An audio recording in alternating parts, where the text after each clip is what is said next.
I gotta read this article.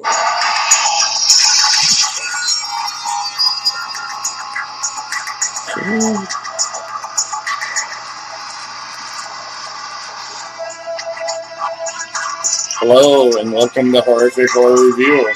I'm Jim King. I'm Eric B. And today we're going to talk Return of the Living Dead. Yeah. Yeah. I'm sorry, I was jamming out. Right? Me too. I jam out to that shit. Fucking, Return of the Living Dead, what was it, 1980 what? 1985. 85. It came out in 85? Yes. Yeah. Yes. It's an oldie, but a goodie. I was 13, which was a perfect age for that. I was a punk rocker kid. I don't know how old I was. Little. I was way little. Though. Yeah, whatever. You Show know. that. No, Yeah, not that little. Pretty little. 6. I have seen this movie many times over. And this time I knew we were going to do it for the show, so I watched a lot of different aspects than I normally do. It's good. It's amazing. It's good. But there's a lot of little touches in that movie. Like, there was way more comedy than I realized. Yeah. The simplest weird things, like in the opening scene, like very opening, there's a soda machine up against the wall, and they're talking, and Freddy's just got the job or whatever. Wait. So the opening scene is what? It's Freddy and Ernie in the store, the warehouse, the Unita warehouse, medical supply warehouse. Yeah. You gotta mention Unita. Oh yeah, medical that's in my supply list. warehouse. Yes, That is an integral Unita part of the story. I thought it was funny that on the sign on the soda machine, like instead of Coke or Pepsi or whatever, it said caution caustic soda. And it wasn't like a brand name. It was literally like, wear your hard hat in this area, one of those kind of signs. Okay. So I was like, okay, I'm going to need to pay attention to more of the signage then, apparently. There's shit, especially in the warehouse. Oh my God. Everywhere, yeah. There's when they're in the office and they're talking to each other, and it's right before he asks them what the weirdest fucking thing he's ever seen before they go down in the basement, and he shows them, the canisters. Behind him, there's like what always looked like to me an eye chart. Like one big letter and then a bunch of smaller letters and then smaller and smaller, like a regular eye chart. Right. But when you look at it, it said like it says Bert, you can spell it out. It says like Bert is a slave driver and a fucking something asshole. So it was Return of the Living Dead. So much fun with that.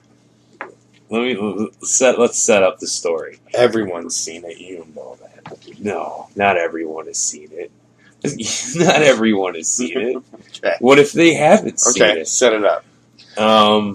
Who is it? It's Ernie is the guy who it's takes place in Unita medical supply. That's where it kicks off. That's where the fucking shit is.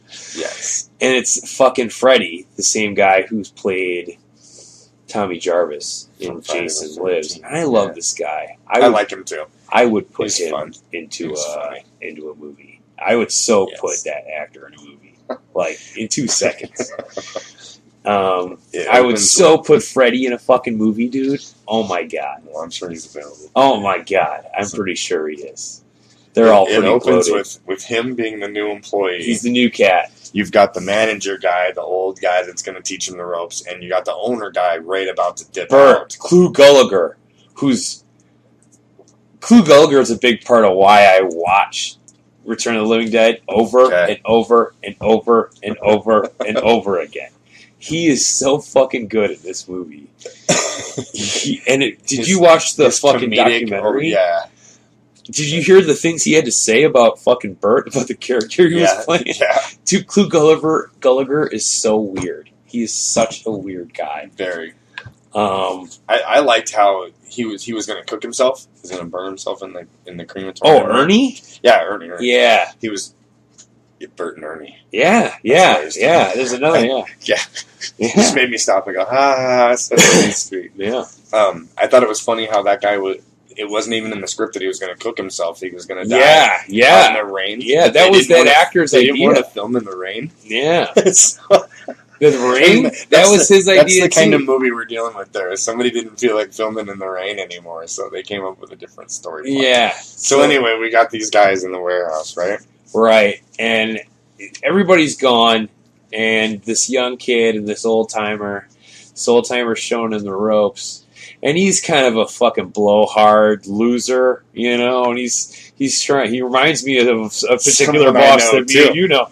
And he like a lot, right? That just dawned on me. Like, whoa, a lot of comedic relief. So he's kind of trying to show off to Freddy. Yeah, telling him the stories and trying to scare him too. Yeah, he's kind of because it's a medical supply warehouse, so there's a lot of weird, creepy shit. One of my favorite things, which again is in like the first minute and a half of the movie, is the half dog. The split dog's so cool to me. He goes, there's at one point, Ernie is walking Freddy around the warehouse, showing him their different products, and he just points up and goes, "Split dogs," as he's like. Crutches, wheelchairs, split dogs for veterinarian schools. And I love the whole little scenario about the skeletons too. So where do they come from? India. You see this tag that says adult? It says AFPT. You know what that stands for?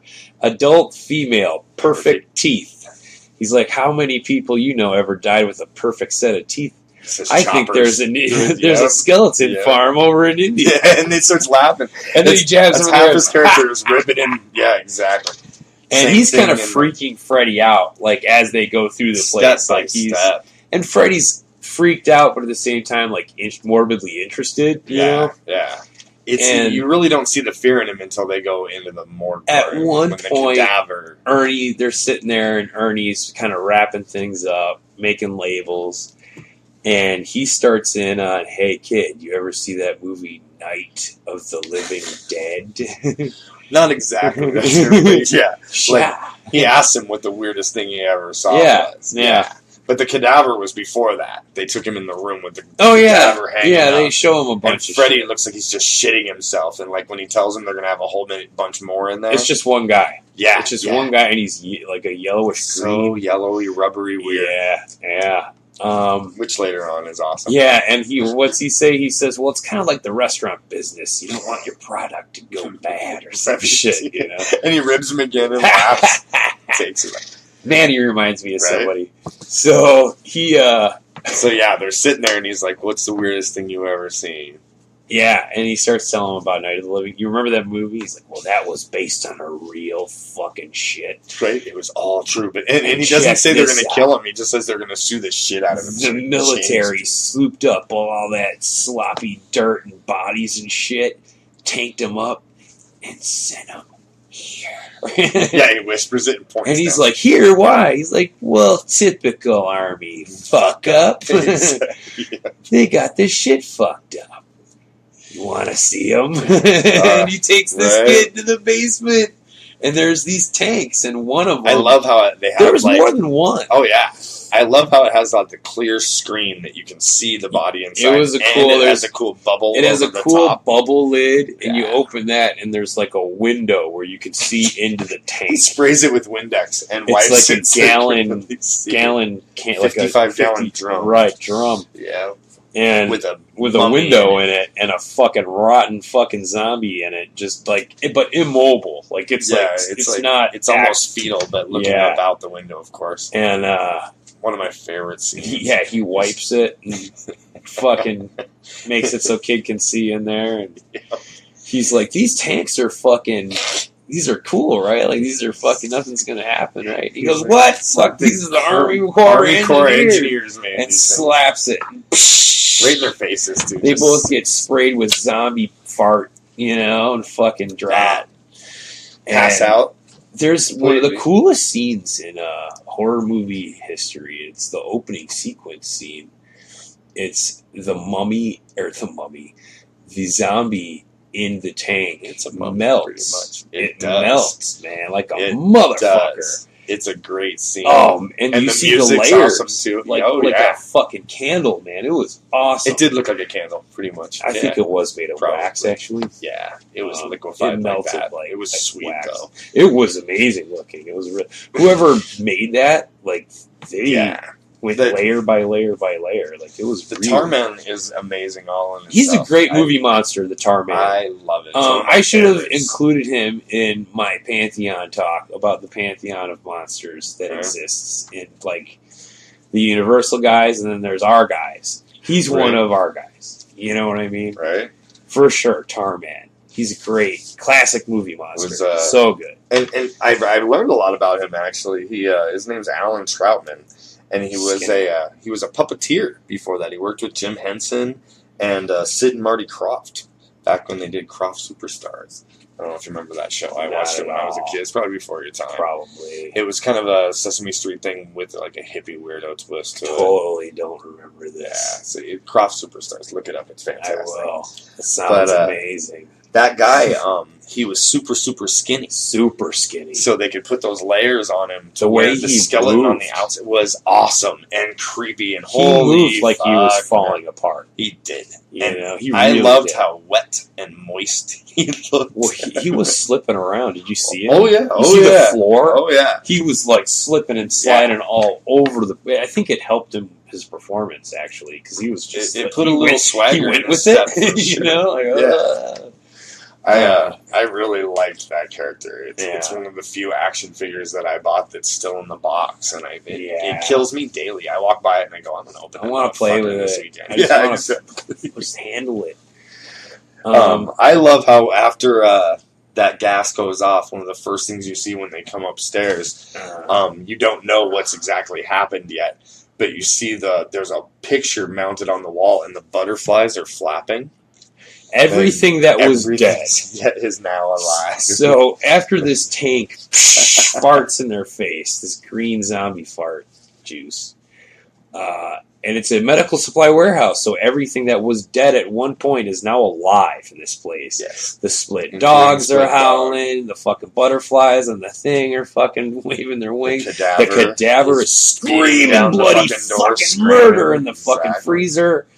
And so there's another side plot to the movie, and that's Freddy's group of friends who are going to meet Freddy after work. Yes. And it's sometime around here where we cut to his friends, his buddies, walking around. Trying to figure out a place to party. And it's the coolest group of punk rock, like fake punk rock assholes ever. It's so great.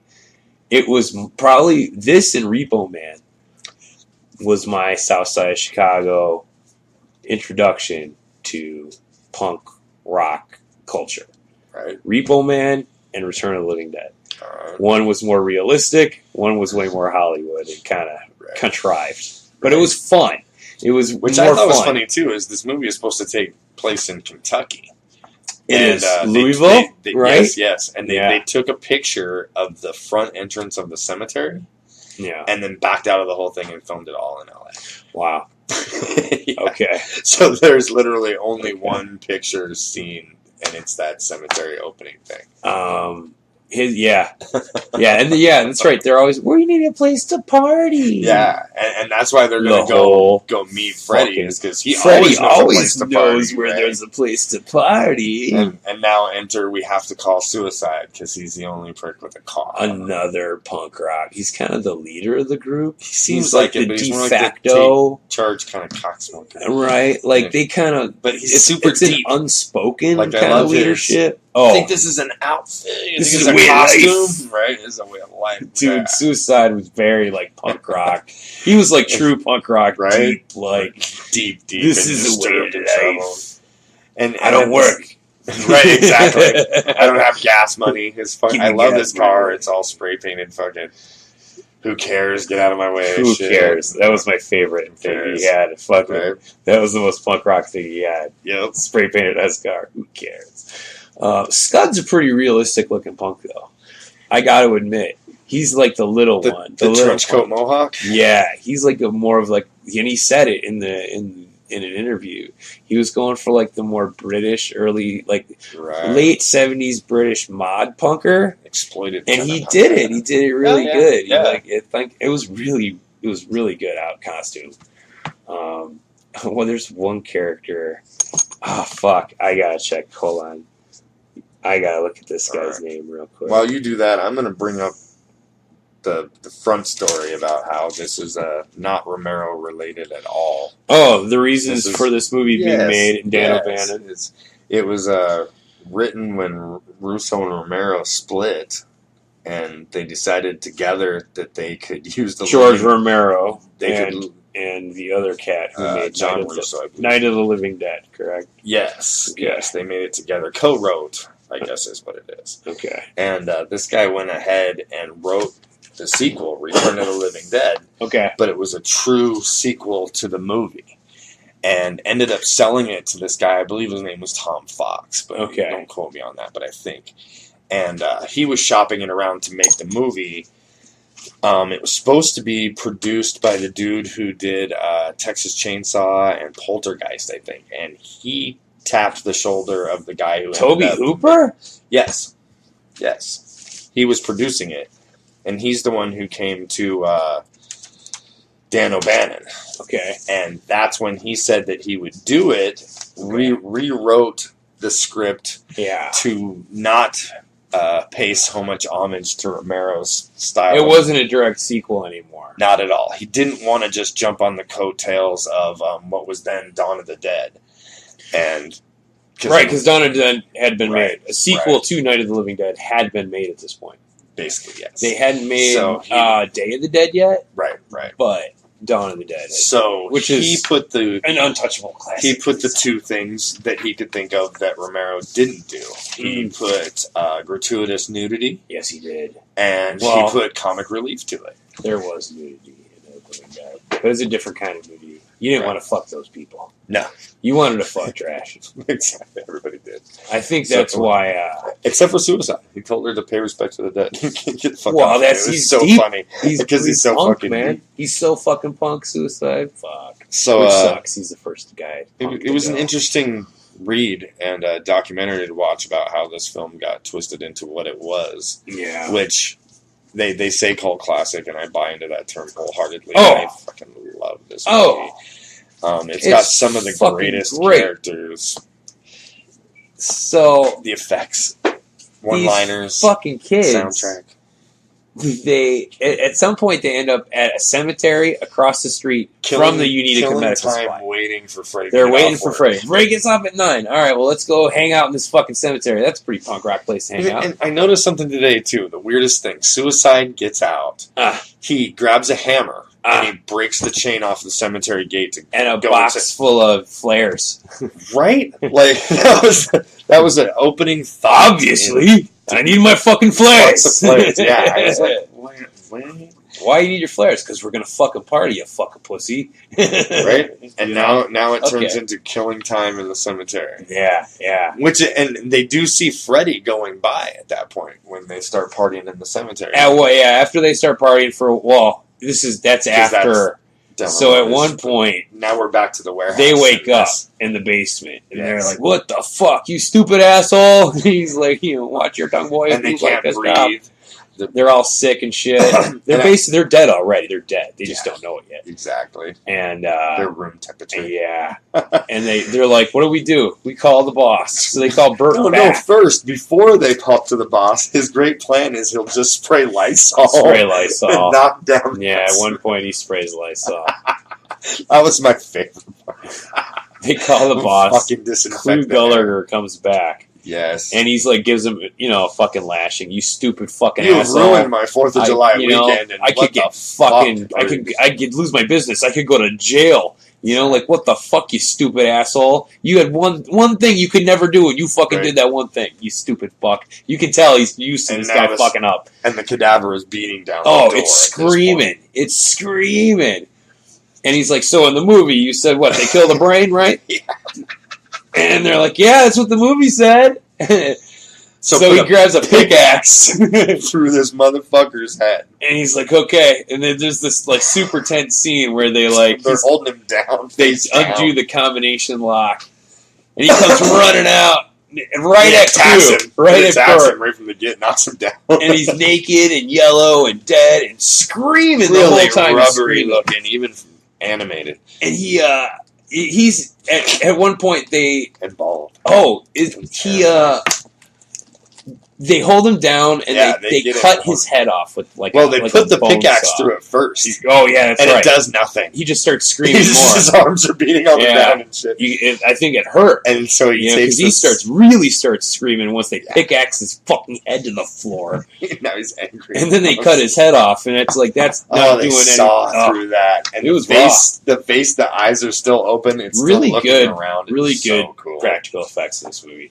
Like so now what do we do? Right, we got to saw the whole fucking thing. They cut up into pieces, and every piece is wiggling and moving. You can't kill it. It's dead. It's reanimated. Dead is moving. It doesn't matter if you get the brain or not. And that's what separates the mythology of this movie from Romero's zombies. Right. You know, that's one of the big differences. And eating the brains. And they're the first fast zombies. You know? Yeah. They run. Yeah. They're runners, man. And an explanation with it, too. I love how they explain eating the brains takes away the pain from being dead. Right. The rigor mortis, they explain that, the rigor mortis really hurts. Like, it hurts to rot. It hurts. Rot. And, I forget what, but, so they got a neighbor. Bert's got a neighbor. And this is one of my favorite characters in the movie. It's Ernie Kurtzenbrunner. the embalmer. He's not really a neo-Nazi, but he does have a lot of Nazi shit, or like German heritage shit around, we'll say. Yes. He's got a really... He's got a gun in his pocket. He's smoking one of the most amazing pipes I've ever seen. And he's drinking coffee right in there with bloody ass fucking hands. So Ernie is a mortician. Love him. And Ernie works at the cemetery across the street. His family's owned it for Resurrection Cemetery. And he's working on somebody. He's working on a body, and he's embalming it. And it's a really good. There's this awesome bruise on it where the guy was like the blood pooled, which comes in later with the Freddy and fuck. You know what? His name isn't Ernie. No, Ernie's the embalmer. Yeah. What is his name? It's Frank. Frank. It is. It's Freddy and Frank. So. Yeah. And now they've got a bag of rabid weasels that they need to get cooked. Rabid weasels. It's like, you got what? He's like, you got what? He's like, well, if this gets out, like, I get my reputation, like... He's like, you ain't a pet stop, dude. Can we burn him in the fucking, what's it called? The crematorium. And he's like, oh, God, it's cruel. Jesus. And he pulls out his gun. Let's just go shoot him. Let's go and shoot him. Yeah, and he's like, well, we can't just do that, Ernie. He's like, well, what? I don't understand. Why not? And he's like, oh, fuck. He makes him swear. They're not rabid weasels in the bags. It's like, what the fuck are they? So, of course, they let out an arm. Dude, it's the worst part. And it fucking grabs him immediately. It rips the bottom of his pants and shit. He's like, it's the worst part he could have grabbed and held out a fucking arm. Could have been anything. They're fucking reaching out for him and shit. Right. Yeah, they've got it's 20 garbage bags with body parts wiggling on this fucking car. It was great. I loved it. So cool. And after a minute, Ernie's just like shocked, and eventually he's like, "So you're gonna owe me?" Yeah, oh yeah, this is a big one. Yeah, big time. Like, this is like my favorite. He's telling him whatever you want, whatever, and he's like, "You're right. It's gonna be whatever I want. Like someday I'm gonna need something, and you're gonna have to give it to me. Yeah. This is it, man." And he's like, "All right, whatever." I love how he started it out. He just comes over and he's like, "How long we known each other?" Oh, you know a big favor's fucking coming when that's the first thing out of somebody's mouth. Like 30 years. Long enough for you to ask me something uncomfortable, I guess. Motherfucker. And he's drinking coffee out of what's clearly a specimen cup. Something. It's like that steel bucket they put bullets in when they. I was about to say it's like that steel kidney-shaped cup that they put bullets in fucking movies. And he put a guy's taking. He's got the rubber gloves still on, covered in blood and and he's slurping coffee out of this fucking thing. And he asks, "Hey, you want some coffee?" Yeah, it's fresh. It's like, no, I'm love that character. I'm in trouble. I love Ernie Kurtzenberg. But so eventually they burn those body parts. This is where the movie really kicks off. Yes, the smoke goes up the fucking chimney and then up into the clouds. Out of coincidence, and then it fucking rains. And it rains all that shit right back down into the fucking cemetery soil. And animates. The kids are actually saying, like, Trash is saying it it's burns. burning her Yeah, because she was naked and doing like a striptease at the time or something. Right. Or it was right after the striptease. Right. She was like grabbing on Suicide's dick. I like it spooky. Right? He's like, get the fuck out. He pushes her with some force. He pushes her down. He's like, got some respect for the dead. I like that actor. But, right. Because it was that moment. And that's that moment. You should bring up the music in the movie. I have to. It's on my list. It's a great fucking soundtrack. Yeah. We got Cramps, Damned. A lot like. Oh, and that song, which is what is it? It's like Grave 45 or something, isn't it? Something like that. Yeah, there's a number in there. I got it in my notes. Somewhere. It's really cool. 45 Grave. I was close. Okay. And TSOL. Good soundtrack. Super fun. Really appropriately put together. Like, all the places hit at the right spot for me. The music is not only like the soundtrack, but the score of the movie. Those are a couple of the things that make this movie as amazing a thing as it is. Right? It's not just the music, it's how it's used in the movie. Yeah. It's really, they do a really good job of putting this movie together. Whoever edited this fucking movie and put this, amazing. The sound designers and shit, I agree. Awesome movie. I don't know if you know this or not. I didn't know this till recently, and it put a whole different twist on this movie. A whole different twist. Yeah. Initially, this was to be put out in 3D. I think I've heard that before. Can you imagine that? Can you picture it? Like, roll it through your head. They couldn't get it to work. No. That's right. Damn it. That's right. They were having problems with it. Was like, well, they had problems from get-go. I heard pretty much behind the scenes, but it was it was not working right, and that would have been really fun to see that in 3D. I think the cult following would just be that much more. Oh up, you know, yeah, for this sure. Was a 3D it's too bad that there isn't a 3D version, you know, to be had somewhere, right? Somewhere. Hey, internet kids, get on making that for me. You know what's interesting about this movie? That's another thing that's different from Romero's Zombies. Is Romero's Zombies were strictly the recently dead, whereas this reanimates everything. You know, Civil War soldiers, just living everything, any tissue. Did you see that documentary where they were showing the drawings of all of them? Yeah, the Civil War one had a really cool name.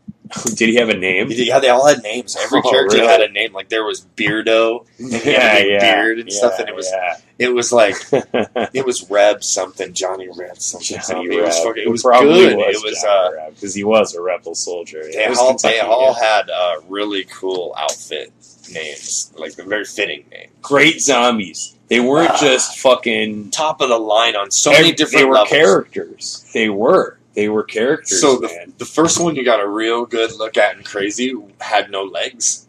It was like a midget. It was eating the brain of the paramedic. There's a scene where, like, after we're like really into things. Yeah. And there is he's not a midget. Right? He's legless. He's running around on his knees. He was a street person that they found, just like begging for money. Like, he was really well known, like I the guess. Eddie Murphy skateboard guy? No, that's Eddie Murphy doing a skateboard guy. This is like a real guy. Like, but you know, like Trading Places when he pretended like he had no legs and he was on the skateboard. Yeah, he was like that kind of person. Yeah. Like they found based him, on like, that character. Possibly, because apparently he was a pretty well known. Like, everyone knew about this fucking crazy looking guy down on like the boardwalk. You know, him chasing me would be terrifying.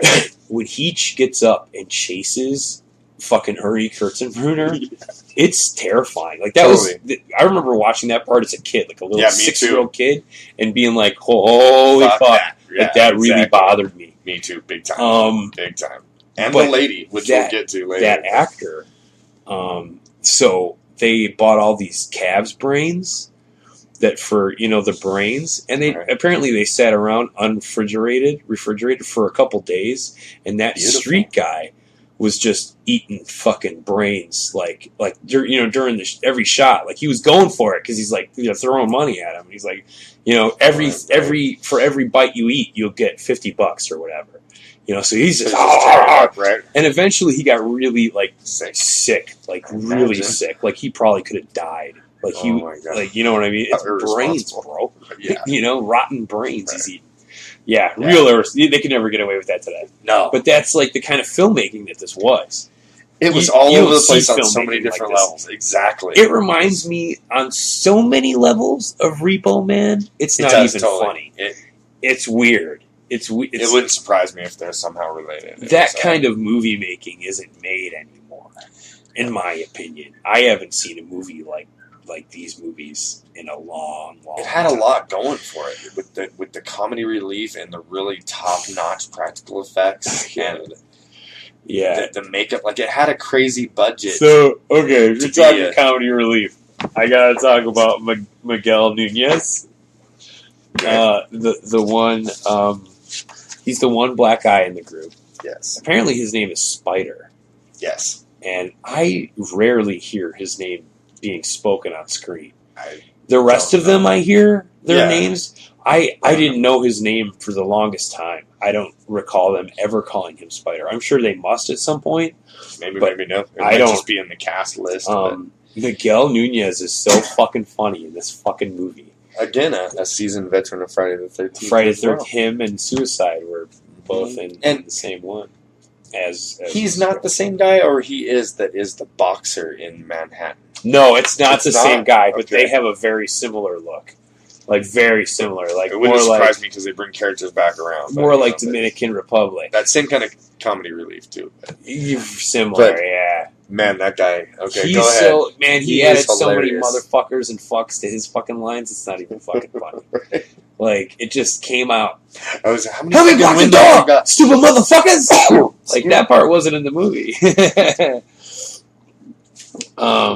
It was fucking. I like him. I like that actor.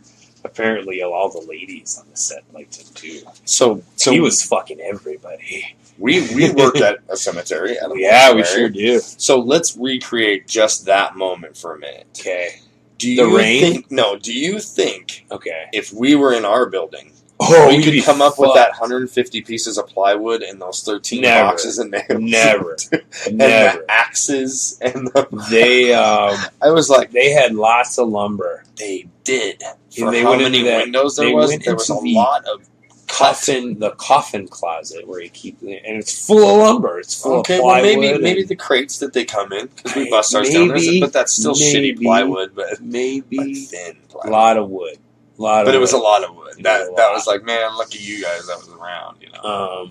What was the name of the chapel? It had a funny name. It was all Resurrection, wasn't it? It was little chapel or something. It was the chapel in the Resurrection. It had a really funny name. Yeah, gotcha. Yeah. I was trying to read the headstones too. Like as the zombies are coming up out of the ground. Yeah, they all had catchy names. There wasn't anything really once it starts to rain and all these bodies are reanimated and the rain burns, all these kids that are partying in the cemetery are like, holy fuck, and they run for it and they get split up because they always do, right? Some of them end up over at Unita Medical Supply. Some of them wind up at the mortuary. And one of them gets eaten alive by a bunch of dudes. Gets eaten alive, which just is like she wanted.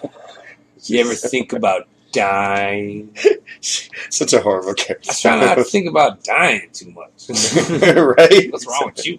People die all the time in my hood. Fuck you. I like it. It's Trash was clearly like that suburban, like upper class suburban, like from a fucking, just doesn't have enough shitty shit in her life. So had to create it. Yeah. She's that punk kid. Right. And that's cool. She's looking for her truth, man. Right. Whatever. Exactly. But, yeah. Eventually, the kids end up over at the morgue, and finally, Freddy's like united with his girlfriend.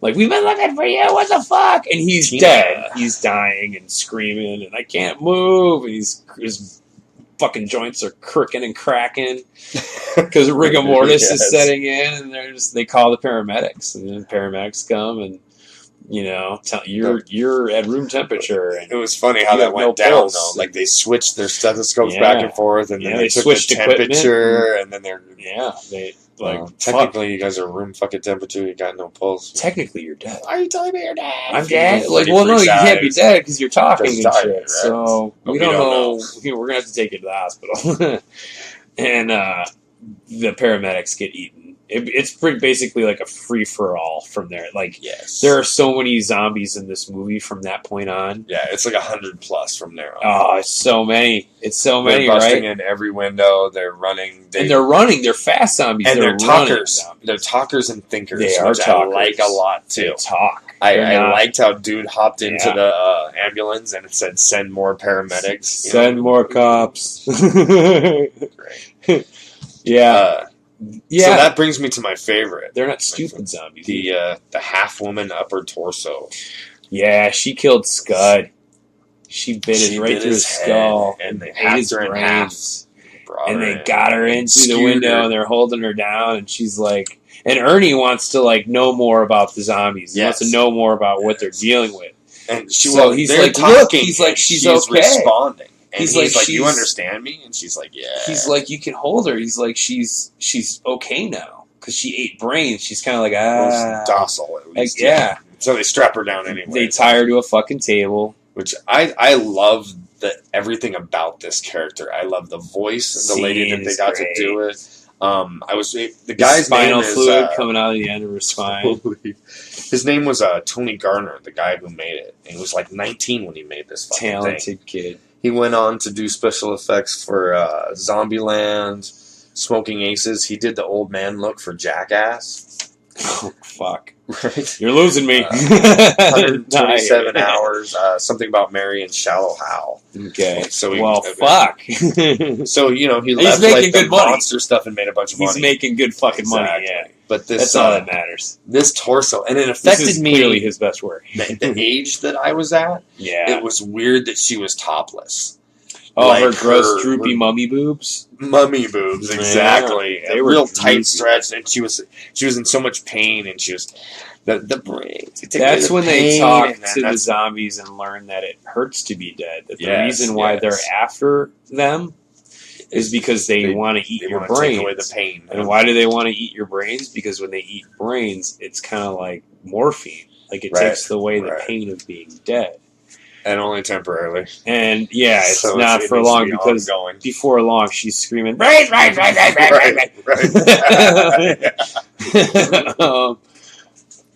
Literally. It's such a good it's such a cool character, bro. Right.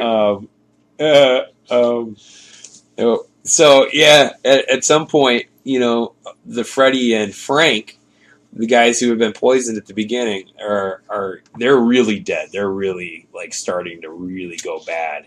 They get grayer and grayer. And Frank is just like gone. He's just like sitting there and twitching and staring off into space. That actor, the guy who played Frank, awesome. He is so. Frank and Freddy are so fucking good in this movie. Together, playing off each other. Oh my god, they're good. They're it's very Tucker and Dale. Oh, fucking! They're like these bumbling idiots. They're so funny, dude. They're so good together. I'm glad they reunited them, those two actors, for Return of the Living Dead 2, which isn't nearly as good. It's not even close. It's not even worth watching, really. I'll say that because it's that boring. It's all right. There's some cools, if you like practical effects like I do, you would like this movie. Just for that reason alone, but don't expect another Return of the Living Dead. You can't. It's one of those that's just... But, the movie, there's a subplot to the movie where there's this general who's the guy who's looking for the tanks. He's been looking for these tanks for 20 years. His wife is uptight as shit, watching this motherfucker pacing around for years. Yeah. Every cup of coffee, every phone call, he's distressed. When are they going to find these fucking tanks? Right? And he's like, it's inconveniencing her. I don't know. He's got to keep this equipment in his house. Which is a lot of high-tech cool shit, too, when it gets down to it. Like, I don't like that shit. I fucking it's giving me cancer. It probably was. It probably was. Yeah, and he's been looking for these tanks. And there's a phone number on the side of the tanks. Which I'd love to call. Yeah. It's a 1-800 number. Yeah, they have that number. Yeah, I've never called that number. Right. But eventually, Clu Gulliver calls the number. He gives in. He's like, "I'm gonna lose my business. I might go to jail. I just don't want to die at this point, you know." Right. And he calls this fucking number, and it's the general. They forward him to the general. Direct to it. Yeah, and he's the package has been found. He's like, "Oh fuck! Well, tell me everything that happened." There's this awesome conversation where he's just like, You see it going too. Oh yeah, you know what's coming. How many are there now? What are your exact coordinates? How many acres is this facility exactly? Yeah, and you're like, oh, there it is. How many? And still though, at the time when I saw it, I didn't see what was coming. Really. I didn't realize. I thought he was sizing up the situation to see how many troops to send in. It wasn't until they show the kid in the actual launcher that I was like, oh fuck, they're gonna firebomb Louisville. And they do. The movie ends with them annihilating the fucking city. A monster bomb. And just kills every zombie in the fucking joint and everyone else. And, the place, they say Louisville burned for blocks and blocks and blocks. Right. And what happens? All that smoke goes up and it fucking rains again. And it makes an even bigger problem, That's what we're led to believe, that this is going to... The music starts again. This is just going to keep getting bigger, you know? Super cool movie. So good. Trash eventually becomes a zombie. A really crazy looking one, too. Comes out in a homeless guy out of the fog, totally naked again. Yeah. She had a great body. Trash did. She did, and they showed a lot of it, surprisingly enough. Did you? Okay, so you've watched the documentary about it. Did you know about the plug they had made to so when she got nude, it didn't show her actual. She had a Barbie plug? Yeah, she had a Barbie plug, bro. I wondered why it was so smooth and why the backside didn't... It's so creepy. You see that region pretty clearly, but there's nothing there. Okay, I didn't see that in the documentary, but that was... Nephilim. That makes so much sense now. Yeah, they made a plug to cover it up. Okay. Yeah, it was really weird. Way to go, Hollywood. Yeah. They should do more of that. I'm all down for the full fronty if you're going to have a plug. Sure. Down for more. She looked so crazy. But it was so dark. She looked very vampire-y by the time she came out as the her zombie version was very vampire. It was more vampire than very accentuated you didn't see any bite marks on her. No, she didn't get eaten. She still had a perfectly smoking body. Yeah. And that was the point, I guess, for her character. Yeah, I guess. Yeah. She wouldn't have looked good with a bunch of bite marks out of her or something. Yeah, I get maybe. There was... Yeah, when she goes after a homeless guy, right? Like a dude in this homeless dude's pushing his cart along, right? And this hot chick just comes walking out of the mist naked, out of the and he's foggy like, cemetery. Huh? But the closer she gets, it's like he's like, bad news. Oh fuck! Yeah. Another thing I saw on reading back notes: Roger Ebert gave it 3 out of 4 stars. No, really enjoyed it. He said it was exactly what they were trying to do, and they hit it on the head. Simplistic, awesome, horror, funny. 3 out of 4 stars. No. Yeah. No. And I like that guy, so I'm surprised because it seems a little too dick and fart joke for that kind of guy. A lot of shit about a lot of movies I love. Yeah, me too. Me too. Lot. So I was surprised that he liked it as much as he did. Why I would love to sit. Well, you can't anymore. Right. I would love to have sat with Roger Ebert and watched Return of the Living Dead and be like, "Why do you like this?" Right. Because I can think of 20 other things that are I can compare this to right now, Roger, that you've talked shit about. Right. Right. Explain to me step by step what makes this different for you. Do you know what I mean? Yeah, I do know what you mean. But it's a cult classic. Right. So like he was right. Like he was right because he gave it those stars when it first came out. Like he gave it that judgment. So clearly, like the rest of the world feels the same way. You have to keep in mind what was coming out then too. In 1986. What? 85, 85? It was 85? 85, I think he said. It was 85, I think. I think I saw it. Because they're portraying it as like 84. It came out in the summer of 1985. Okay. Yeah, there's a lot of shit coming out. That's a lot of hairspray. Well, that's around the War Games days, isn't it? I love War Games, man. I'm sure there was some Back to the Future falling in there. Maybe a Teen Wolf or something. I can't remember. They're talking about remaking War Games? Of course, in this like computer crazy world. Well, yeah. Yeah. Of course they're going to remake War Games. They'll never be able to remake the magic of that movie. No, and it just won't be as simple as trying to play some chess. It'll be something way tic-tac-toe. Do you want to play? It'll be Global War. Sugar Crush. Global Nuclear War. Do you want to play Candy Crush? And you're not realizing that each Candy Crush is a small country. Yeah, you know what? I'm sure in the new one there will be real life launches. I'm sure they're going to add. We just fucking Ukraine just got nuked. Something. And the kid sees it on the news and he comes home. He's like, "Did I just nuke the Ukraine?" Or some other smart kid will divert it. Whopper. Did I just Whopper? That's what it was, right? Yeah, that's what that machine was. Was Whopper? Yeah, the computer itself was called like Whopper. WHOPPP. And then the program was the kid's name. It was Joshua. Exactly. Great movie. I love that movie. That was filmed where I grew up. Like all those. Was it really? Yeah, that was okay. In Seattle. I loved that town. With that 7-Eleven and shit. Yeah. That was a beautiful town. It was real piney. And they take a ferry out to that island to go meet him. Oh yeah. Yeah. That whole area is beautiful town. Beautiful San Juan Island. Amazing, little area. I'm not surprised they shot there because it looks amazing. That little area where his house was. How does a 7-Eleven look amazing? This is like a magical place. I gotta go here. I remember thinking as a kid, that's where I want to live. It's that area is Green Lake, I believe. It was right downtown. Yeah, it's cool. Yeah, I've never been to Washington. Always wanted to go.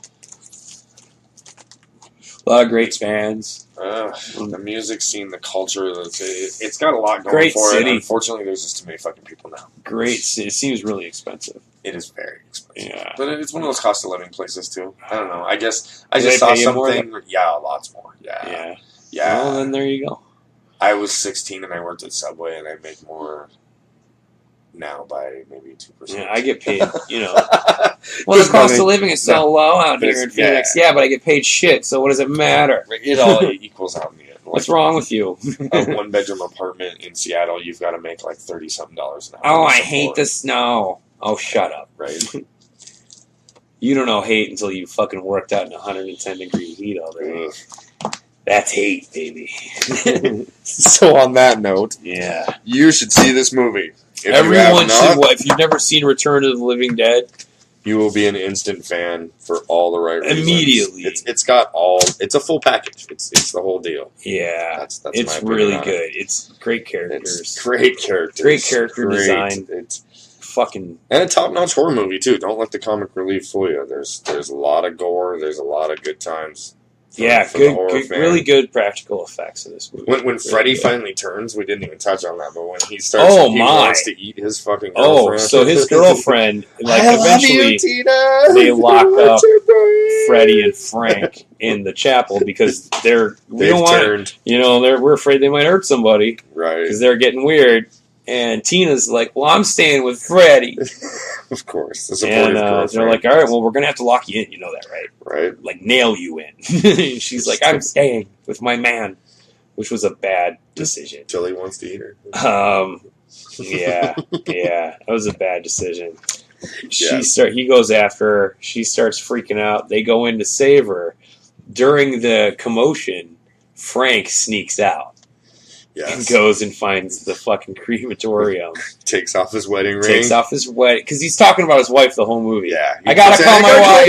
Yeah, all the time. Yeah. All the time. I gotta call my wife. She's probably some ball buster that, like, he knows if he survives. Honestly, their relationship sounded really sweet because you hear him on the phone a couple times. It was like he really loved his wife. Right. He takes his wedding ring off and like kisses it. Yeah. And puts it on the like little. And a good song there too. It was good. It was good. That was one of the heavy, better scenes in the movie. Was his suicide. Crawling in on your own, not such an easy task. Well, you think that the grating that he drags out had to be hot as fuck, and he has to get on it, and then slide himself in. It's already burning, right? And then slide himself in and close the door. Like that is and he was screaming the whole hardcore commitment, bro. Yeah, there's plenty of opportunity where most people would have backed out at any point. I think part of him was like had to do it. I think you know what I think. And this is just me. Like I'm Frank.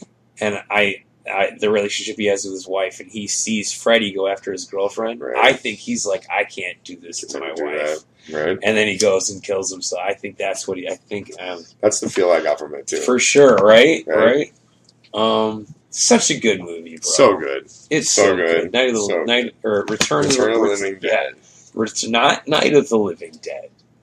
We'll be doing an episode on that as well. Return. One of my favorite all times, but the Return of the Living Dead. Much more modernized, 80s style anyway.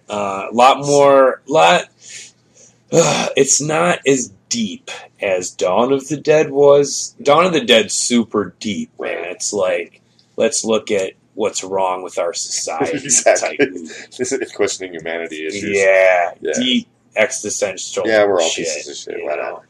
Whereas Return of the Living Dead is just a ball. It's a horror kid's ball. Yes, dude. Yes. It's Repo Man with zombies. Yeah, it is Repo Man with zombies. I will say that it is. Which that's a sales pitch in itself. It is. Because who doesn't love Repo Man? Right. So go see it. Yeah. All right. Please. Thanks for listening to the show. See you next time. Yeah. Maybe.